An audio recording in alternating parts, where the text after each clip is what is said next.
Hola, soy Majo y hoy te voy a platicar un poquito más sobre los metamateriales mecánicos. En el video pasado me quedé presentando el concepto de módulo de elasticidad aparente y aquí me gustaría que continuáramos desde ahí.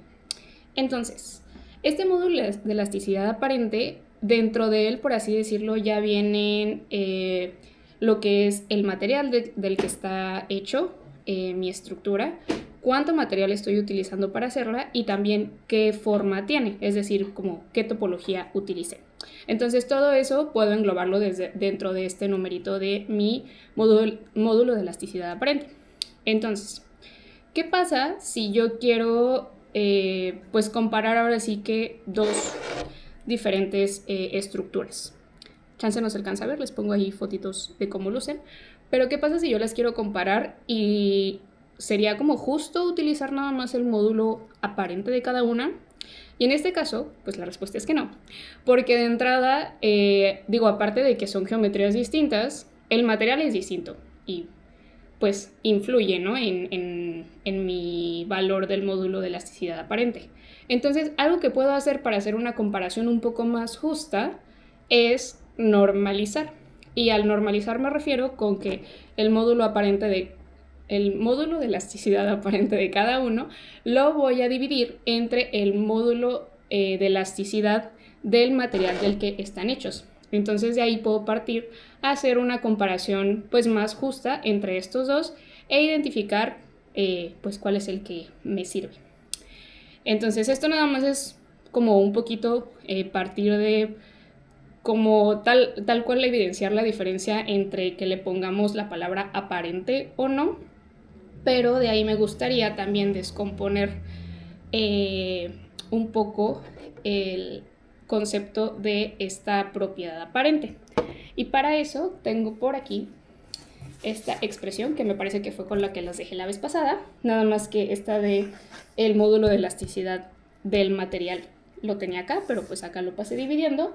Y entonces, esta expresión fue propuesta por Gibson Ashby y esta lo que me va a ayudar es a relacionar la propiedad mecánica de mi estructura con otros de otras cosas que lo describen. Es decir, la cantidad de material, la geometría y también, bueno, y aquí está el material, ¿no?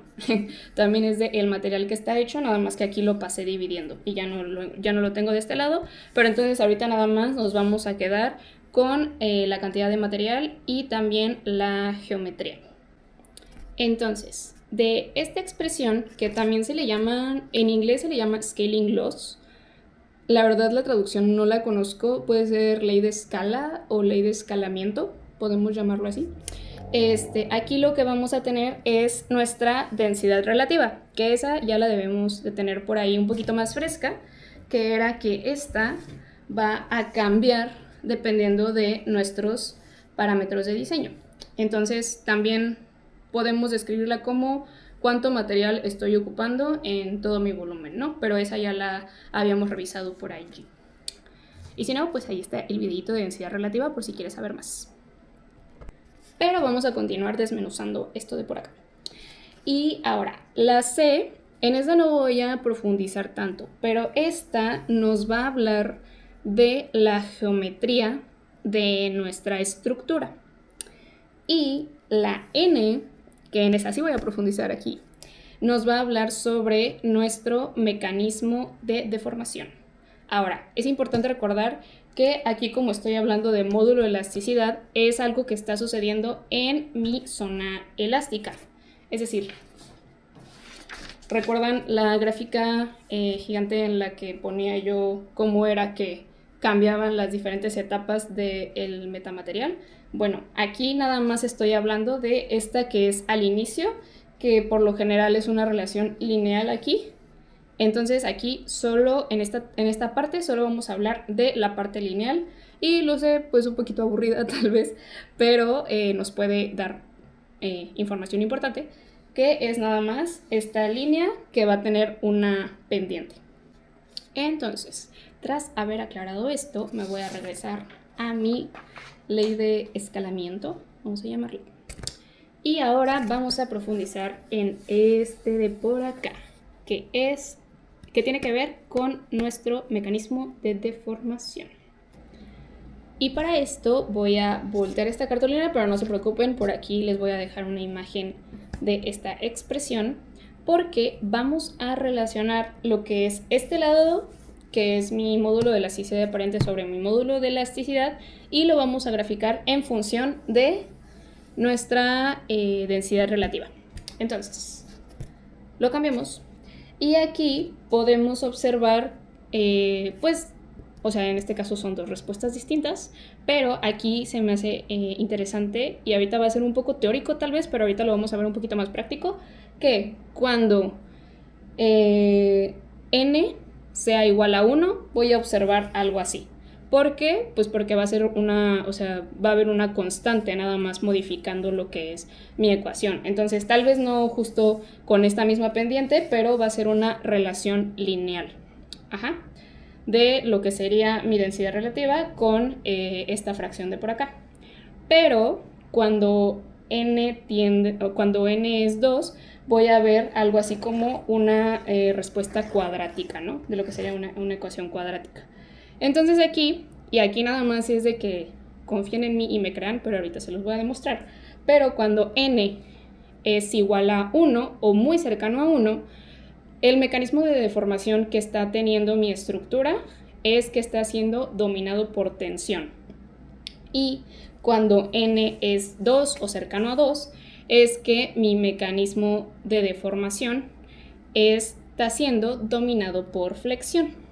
Y aquí, para pasar a la parte práctica, también quiero hacer como un pequeño cachito de un dato curioso.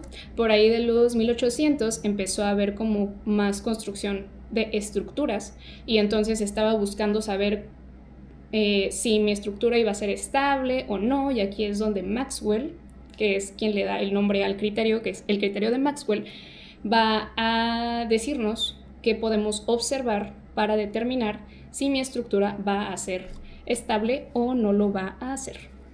Y el criterio de Maxwell luce más o menos así. Y este es para cuando tenemos dos dimensiones, que es el que voy a presentar porque traje así como que unas cosillas para mostrarles, unas pequeñas maquetas.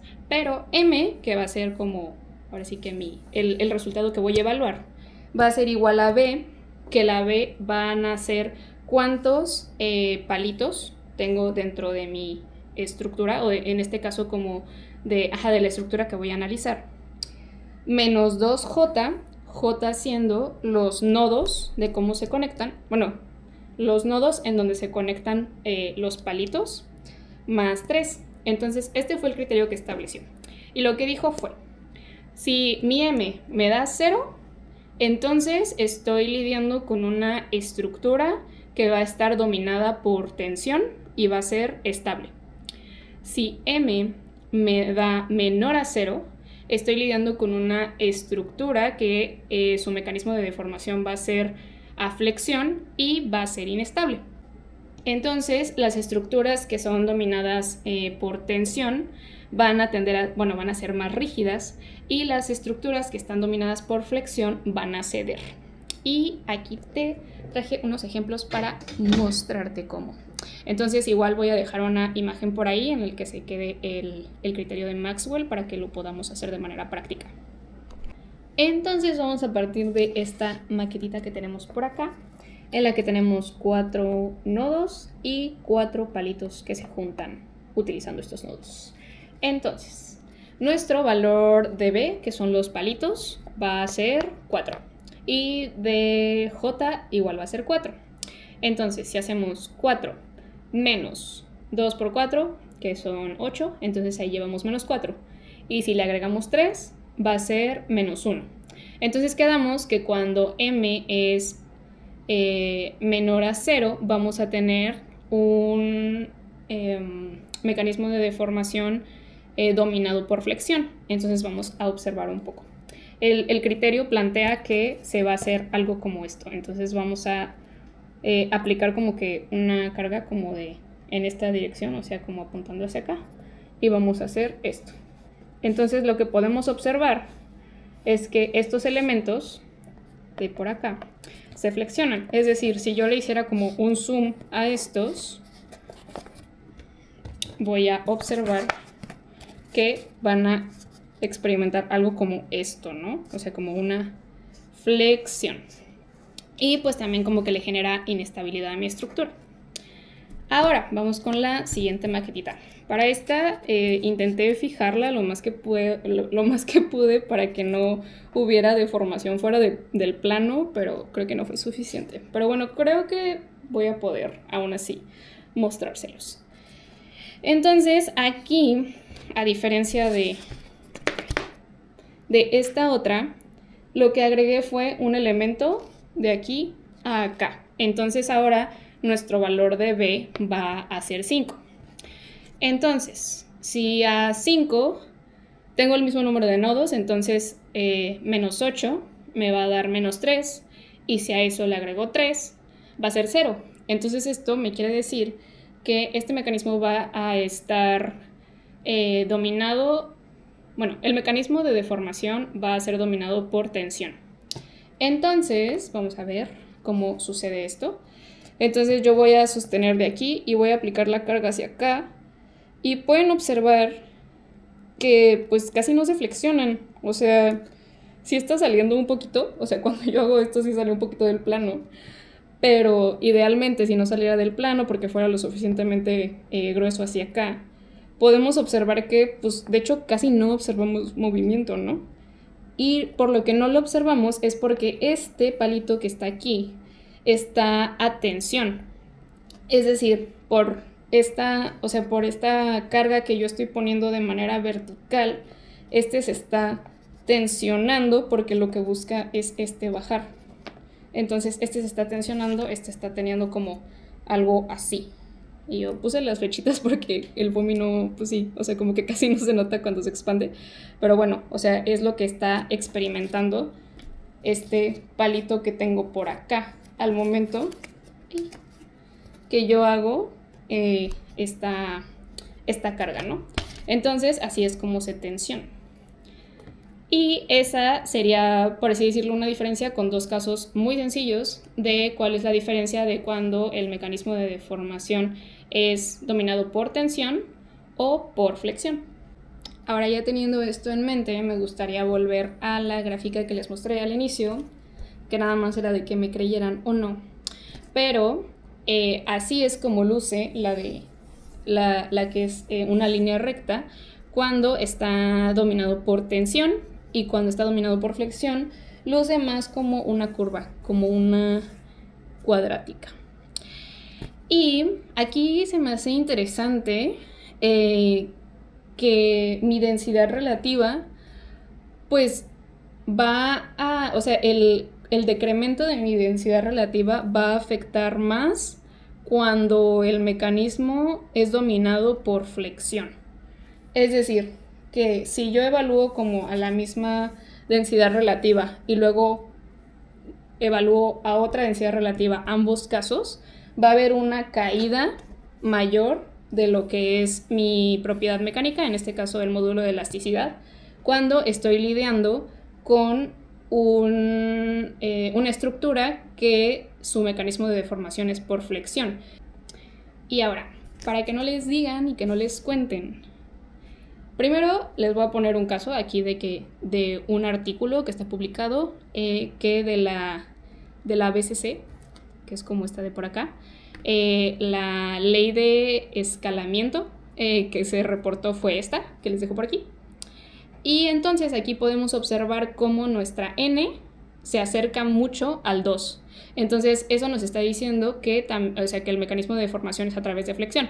Y hace sentido porque, digo aquí, no sé si se pueda observar porque ya lo he aplastado varias veces, pero lo que tienden a hacer los elementos es a flexionarse. Ahora, también el criterio de Maxwell también está para 3 dimensiones, pero pues ahorita nada más lo expliqué para 2 dimensiones, pero también podríamos ver si es una estructura que podemos evaluar con ese criterio, porque también hay unas que sí se puede, otras que no, pero bueno, también, este es de literatura y aquí podemos ver cómo el valor de la n también nos puede decir cuál es el mecanismo de deformación. Otra manera de conocer o de determinar cuál es el mecanismo de deformación de mi estructura es observando cómo es que se deforma, tal cual. Observar qué es lo que está experimentando cada uno de los elementos que tiene, y esto puede como que ahora sí que terminar de redondear la definición de cuál es su mecanismo de deformación.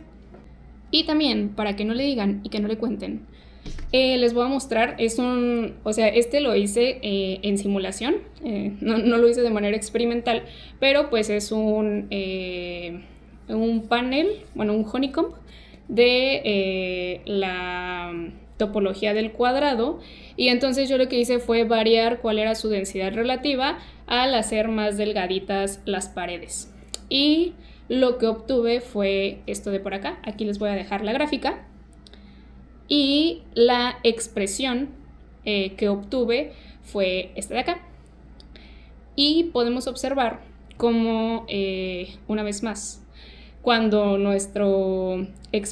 cuando nuestra n se acerca mucho al 1, estamos viendo un comportamiento a tensión. Y pues aquí también, algo que no considera el criterio de Maxwell, pero también es interesante observar, y por eso les digo que también es importante tener este ratito de sentarnos a observar qué es lo que le está pasando, ya sea en simulación, en experimento, es que no considera cuál es como la orientación de la carga. Entonces, en este caso, como yo en mi simulación lo que hice fue fijar esta parte y aplicar una carga aquí, aquí se va a pandear, pues porque es muy delgadito, ¿no?